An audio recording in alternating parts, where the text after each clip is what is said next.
৮৮ বছরে পৌঁছেও এই ব্যক্তি এখনো লিটল ম্যাগাজিন প্রকাশ করে ভালো আছেন। ৮৮ বছর বয়স হয়েছে এই ব্যক্তির, তবুও তিনি লেখালেখি ছাড়েননি। এই বয়সে পৌঁছে নানা প্রতিকূলতা উপেক্ষা করে তিনি এখনও মননশীল লিটল ম্যাগাজিন উত্তরধ্বনি প্রকাশ করে চলেছেন। একসময় তিনি শিলিগুড়ি মহকুমা গ্রন্থাগার বঙ্গীয় সাহিত্য পরিষদের গ্রন্থাগারিক ছিলেন। মানুষকে বইমুখে করতে তথা গ্রন্থাগার আন্দোলনকে ছড়িয়ে দিতে তিনি অগ্রণী ভূমিকা গ্রহণ করেছিলেন।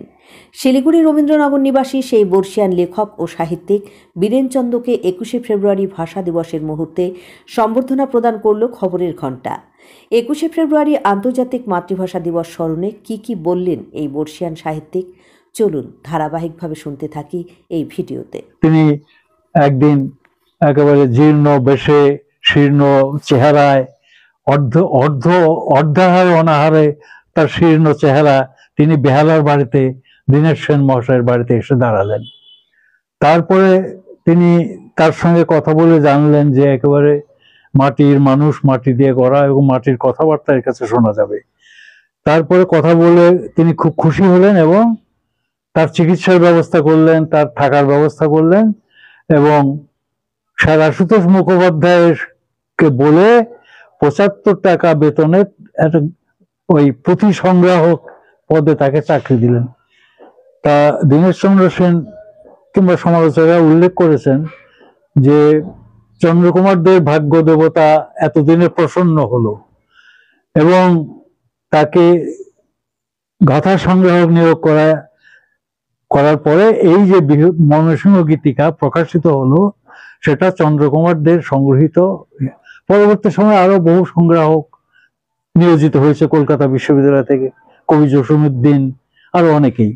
তো এই ময়মনসিংহ গীতিকা প্রকাশের পরে একটা আলোড়ন তৈরি হয়ে গেল। রবীন্দ্রনাথ থেকে শুরু করে রবীন্দ্রনাথ বলেছেন যে এটা একেবারে মানে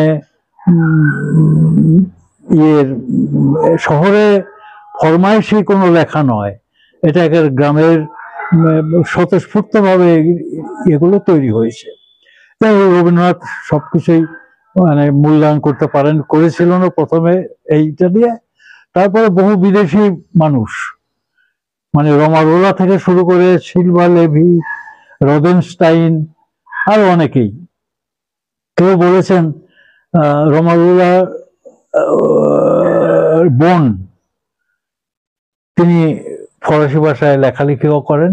একজন বলেছেন মাতার্ষি লীলা রলা, তিনি এবং আমি দুজনে মিলে এই গাথা ফরাসি ভাষায় অনুবাদ করব। সব মানুষেরই এটা জানা উচিত যে কত ভালো জিনিস এই বাংলাদেশের গ্রামে গরমে তৈরি হয়েছে। মানে কেউ বলেছে, সবশেষে কি বলবেন এই ২১শে ফেব্রুয়ারি নিয়ে কি বার্তা দিবেন? তা তাই বলছিলাম যে এই যে হারিয়ে যাওয়া সম্পদ আমরা যদি ভুলে যাই তাহলে হারিয়েই যাবে। তাই কিছু মানুষ যখন উদ্ধার করেছিলেন, তার সংরক্ষণ এবং ধারাবাহিকতার রক্ষা করার দায়িত্ব পরবর্তী প্রজন্মের আমাদের। তো যাই হোক, ময়মনসিংহ গীতিকা বিশ্ববিখ্যাত, মানে পৃথিবীর বহু দেশে আলোচিত বিষয়। কথাটা উল্লেখ করলাম এই জন্য যে হরপ্রসাদ মুখোপাধ্যায় যে কথাটা বলেছেন, বাঙালি আত্মবিস্মৃত জাতি, এই ময়মনসিংহ গীতিকাকে শতবর্ষেও ভুলে থাকা সেই বাঙালির আত্মবিস্মৃত হওয়ার একটা উদাহরণ মাত্র। আমরা দেখব বাংলা ভাষা সংরক্ষণের দিক থেকে কিছু মানুষ বিচ্ছিন্নভাবে কাজ করছেন।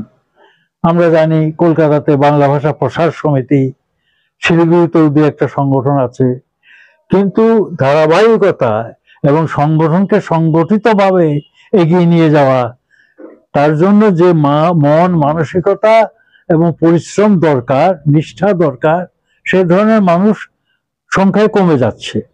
আমি একটা বিষয় উল্লেখ করব, সুনীল গঙ্গোপাধ্যায় মশাই, নামকরা লেখক আমাদের বাংলা ভাষার। তিনি বাংলা ভাষার একজন সেবক ছিলেন, বহু গল্প, উপন্যাস, কবিতা লিখেছেন। দুই বাংলার মানুষই তার বইয়ের পাঠক, মুগ্ধ পাঠক। তিনি শুধু লেখালেখি নয়, বাংলা ভাষা যাতে সংরক্ষণ ও তার মর্যাদা রক্ষা হয়, তার জন্য তিনি কলকাতায় বন্ধু বান্ধবদের নিয়ে বেরোতেন বাংলার সাইনবোর্ডে, আপনারা যে কোনো ভাষায় লিখুন কিন্তু বাংলাটা অবশ্যই থাকবে। অনেকে লজ্জিত হয়েছে, ঠিক আছে আমরা সময় নিয়ে করছি, অনেকে করেছেন। সুনীল গঙ্গোপাধ্যায়ের মতো ব্যক্তিত্ব যখন গিয়ে অনুরোধ করছে, তারা মর্যাদা, কিন্তু এটা মন থেকে আসা উচিত, তা তো আসেনি। আবার সেই আন্দোলন সুনীল গঙ্গোপাধ্যায় প্রয়াত হওয়ার পরে ভুলে গেছে সবাই, আর কেউ নাই।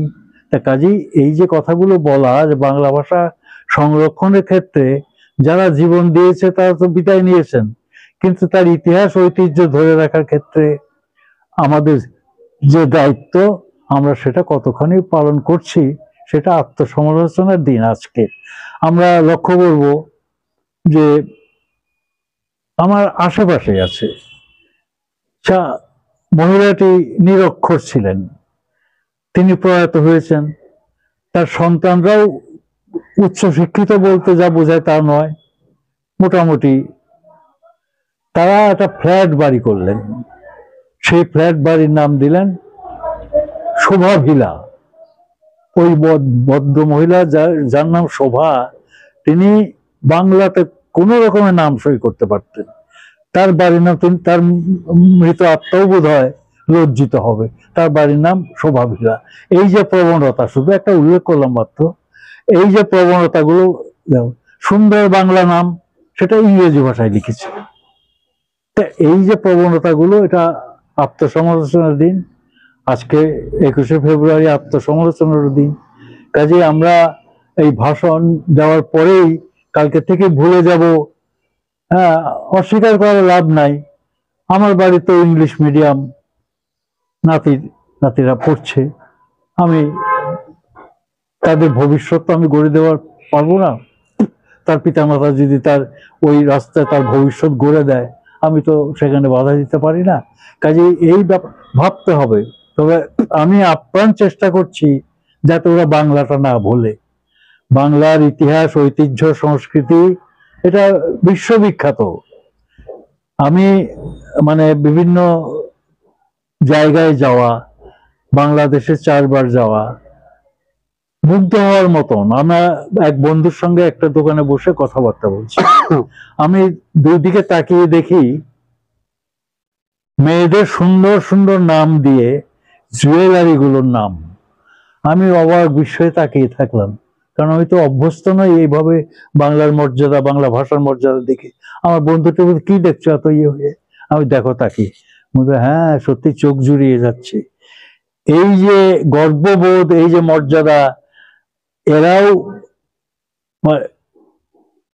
সোনার দোকানের মালিকেরা, কর্মচারীরা, কোনো উচ্চ শিক্ষিত মানুষ অনেক ক্ষেত্রেই নেই, কিন্তু তারা যে বাংলা ভাষার প্রতি মর্যাদা, ওখানে কোনো ইংরেজি শব্দ নেই।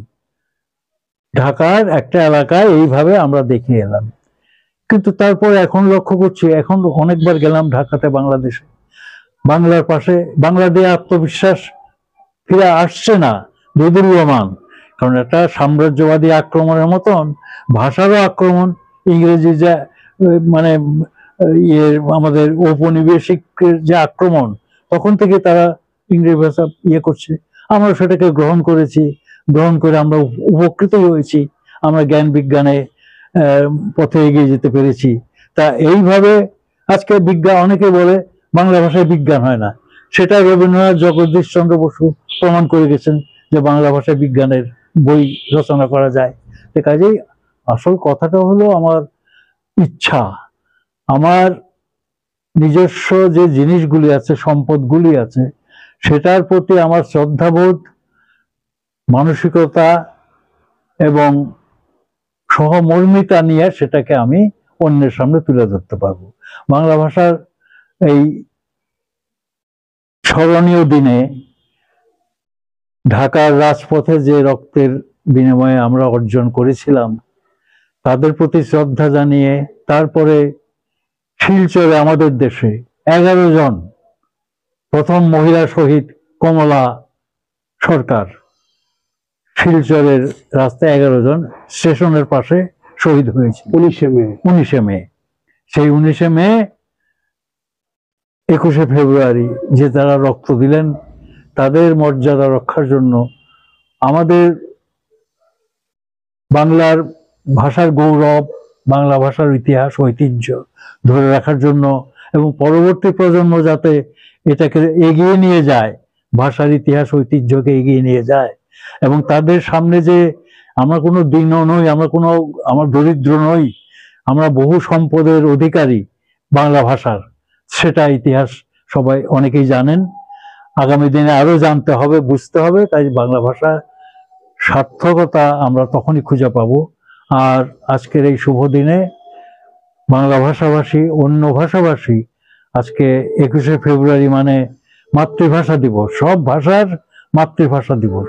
পৃথিবীর সব মাতৃভাষা ভাষীদের প্রতি আন্তরিক অভিনন্দন, শ্রদ্ধা জানিয়ে বাংলা ভাষার প্রতি যারা জীবন দিয়েছিলেন তাদের আবার শ্রদ্ধা জানিয়ে, সম্মান জানিয়ে আমার বক্তব্য আমি শেষ করছি। নমস্কার।